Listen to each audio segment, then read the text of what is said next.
即摆咱台湾都要进入超高龄的社会啊。根据健保署的统计，咱国内门诊顶28天以上慢性药单的坐伙人，到去年是已经增加到335万人。平均2个领慢性药单的坐伙人，就1个人爱食5种以上的药啊。这药啊，若食伤侪种，恐惊对身体有败害，而且嘛会增加医疗的支出。针对这点，健保署回应讲，为今年开始有积极推动专人慢性病结合的计划，希望会当来照顾民众的健康，嘛降低病人住院的比例。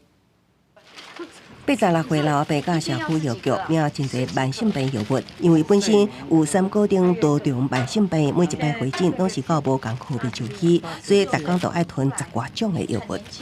应该是10几颗了，因为包括我还有那个射物线啊，还有睡眠、安眠药。台湾每年都要进入超高龄社会，类似老阿伯的个案会愈来愈侪。根据健保署统计，国内门诊领28天以上的慢性药单的长者，为2018年的256万人，到去年2023年增加到335万人，其中使用5种以上药物的人，也为130万人增加到178万人，增加3成6。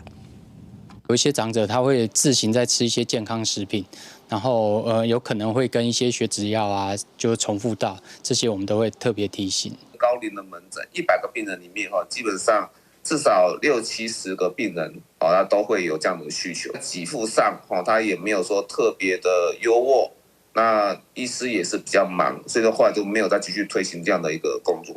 对此，健保署强调，为了鼓励病院以病人为中心门诊整合，减少无必要用药，每一个个案初诊检测费补助1500点，例如复诊检测费1000点。另外，今年起也积极推动专人慢性病整合计划，对象是3个族群，希望借此降低病人住院率。记者综合报道。